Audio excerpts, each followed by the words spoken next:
Продолжаем исследовать казанские рынки, изучать значение слов толкучий рынок, сорочий рынок. И сегодня мы на одном из одних из достопримечательных рынков Казани, на рынке, на жилплощадке, на жилке, на пересечении улицы Гудованцева и Беломорской. Пошли. Валиком красил дизайнер Ахмед,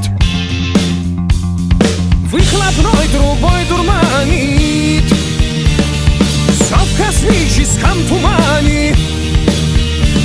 Такой Лада седан, баклажан. Лада седан, баклажан. Это мои друзья. Это мой брат. Да, это спасибо большое, спасибо. Как сегодняшний день прошел? Нормально? Нормально, очень успешно. Это рынок отлично. Отлично, а что хорошее здесь есть? Здесь все дешевле. Намного дешевле, да, чем магазин? Да. Все он нашел, короче, все по 100 рублей. Так. Вообще рынок начинает работать с 7-8 утра. Вот сейчас время 10:30-11, уже народ складывается. То есть ранние пташки, они сюда приходят пораньше. Если хотите найти что-то такое интересное, ценное, надо приходить как можно раньше. Швейные машинки, ножные, ручные, механические. И вот эта легендарная машинка Зингер. Многие, наверное, выросли, глядя на нее. Зингер. Американский производитель, который был мужем Айседоры Дункан, известной балерины, которая была также женой Сергея Есенина. Зингер имели свое представительство, свое производство в Российской империи. Пошли дальше. Поколение 60-х, 70-х должны помнить вот эти такие, как это называется, переключения-то, коробки передач. Это, кстати, я помню, мы в детстве занимались коллекционированием, и сейчас у меня была коллекция ручек, сделана вот по такому принципу. Не знаю, насколько правда или неправда, но это делали умельцы в местах не столь отдаленных. Вот, казалось бы, рынок Хайрчи, да? Вроде бы рынок такой простенький. А посмотрите, на каких машинах торговцы сидят. Вот сзади посмотрите на машину какой.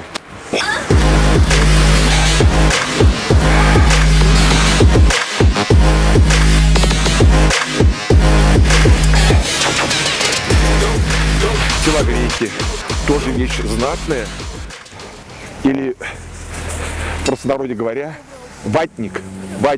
Ну, сейчас слово ватник еще имеет несколько и другое значение, но я хочу сказать про это, сказать телогрейку. 70-е, 80-е годы молодежь одевала телогрейку, потому что красиво одеваться не могли, и люди искали способы самовыражения. Это сейчас можно выразить там в спорте, в бизнесе, в коммерции, в любви.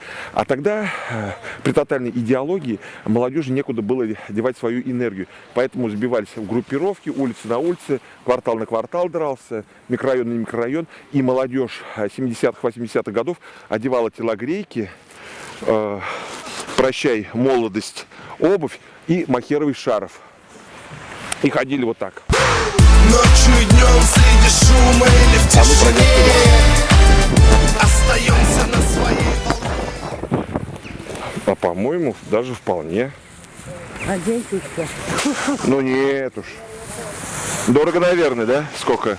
Ночнушка, а? Сколько? 80? А за 30? Если вы... Это не мое. Не ваш, понял. Ну, лакшери, поэтому и цены такие. Идем дальше. Вот валенки. Самый экологический, чистый, самый теплый обувь. Подходи, покупай очки фирменные, Христиан Диор, Прада, костюмы Адидас. Без теплых шерстяных носок не проживешь. Вообще, когда мы идем в магазины, выкупаем одежду, состав, можно фантазировать сколько угодно, но вещи надо брать шерстяные. И вещи нужно брать сшитые специально для военных. Почему? Потому что за нас уже все 100 раз продумано. Чтобы комары не кусали, специально существует сетчатка, которая одевается под одежду, она шириной с палец, чтобы хоботок комара, прокусив даже одежду, не достал до тела. Вот песики. Ну, там, где люди, там всегда животные. Рынки носят каждый свое название опознавательное. Например, в Казани еще есть рынок Хайрши. Хайрши, что означает убогий, нищий. Там торгуют видеокассетами, также торгуют вещами.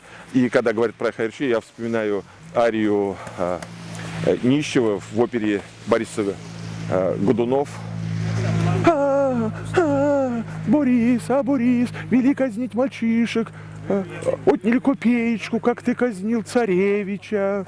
Вот. А этот рынок славится тем, что здесь торгуют старыми вещами. Еще у нас есть рынок, мы были на прошлой неделе на Тинчурин, там торгуют книгами, антиквариатом. Еще есть рынок Ленинский садик, но он такой более элитный, более закрытый. Туда к посторонним относятся несколько таким настороженностью. Там уже серьезные коллекционеры собираются.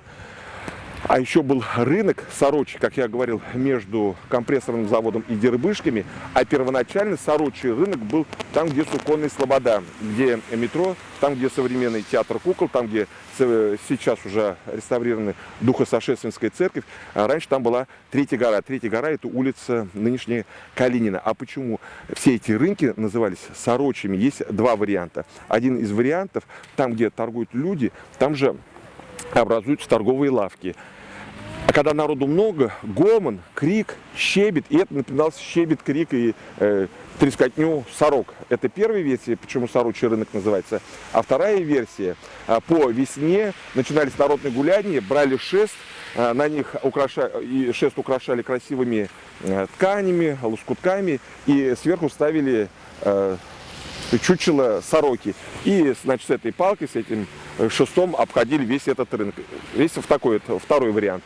А еще более древний рынок, и у меня есть даже открытка такая раритетная, прямо и так называется, толкучий рынок города Казани. Было на улице Гостинодворской, ныне улице Чернышевского. Это там, где Бегемот, там, где музей изобразительных искусств, это самый-самый центр. Почему? Потому что там Казанка, Булак, и там была ярмарка, и там уже был толкучий рынок.